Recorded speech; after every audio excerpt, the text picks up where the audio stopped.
Sreepur press ক্লাবের আয়োজনে সকল সাংবাদিকদেরকে নিয়ে হয়েছে ফ্যামিলি ডে। 27শে জানুয়ারি সোমবার সকাল 10টা থেকে সন্ধ্যা পর্যন্ত বিভিন্ন খেলা ও গান অনুষ্ঠিত হয়েছে। বিজয়ীদেরকে পুরস্কার বিতরণ করেছেন ডক্টর এস.এম. রফিকুল ইসলাম বাচ্চু সাহেব। মাওনা সিংড়া দিঘি শুটিং স্পটে ও ফিগার রিসোর্টে এই অনুষ্ঠান অনুষ্ঠিত হয়েছে।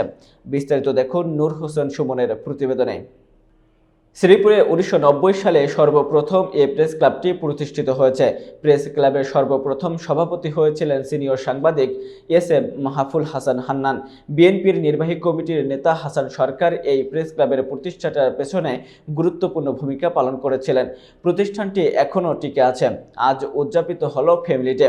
এই ফ্যামিলি ডেতে উপস্থিত ছিলেন সকল সাংবাদিকেরা, পরিবার ছাড়াও আরও উপস্থিত ছিলেন আমন্ত্রিত অতিথি, বিএনপির কেন্দ্রীয় কমিটি সহ স্বাস্থ্য বিষয়ক সম্পাদক অধ্যাপক এস.এম. রফিকুল ইসলাম বাচ্চু সাহেব, শ্রীপুর উপজেলা নির্বাহী কর্মকর্তা ব্যারিস্টার সচিব আহমেদ, শ্রীপুর থানার ওসি জয়নাল আবেদিন মণ্ডল, গাজীপুর জেলা বিএনপির সহ সভাপতি ডক্টর শফিকুল ইসলাম, জেলা বিএনপির সদস্য অধ্যাপক রফিকুল ইসলাম, শ্রীপুর পৌর জামাতের আমির নুরুল ইসলাম, শ্রীপুর পৌর বিএনপির সাধারণ সম্পাদক বিল্লাল হোসেন ব্যাপারী এবং মাওনা ইউনিয়ন বিএনপির সাবেক সভাপতি মুক্তারুল করিম শামীম, জেলা যুবদলের সদস্য সচিব আনোয়ার ব্যাপারী, গাজীপুর জেলা যুবদলের যুগ্ম আহ্বায়ক আরিফুল ইসলাম সরকার সহ বিভিন্ন রাজনৈতিক দলের নেতৃবৃন্দ, প্রশাসনের অনেক কর্মকর্তারা।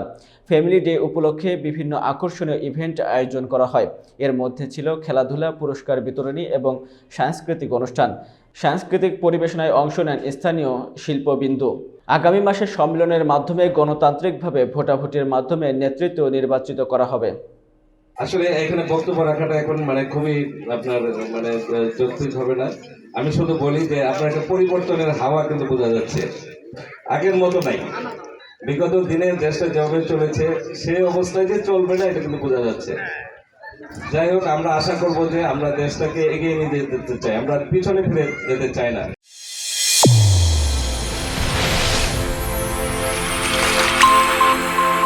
চ্যানেল A1 হৃদয়ের স্পন্দন।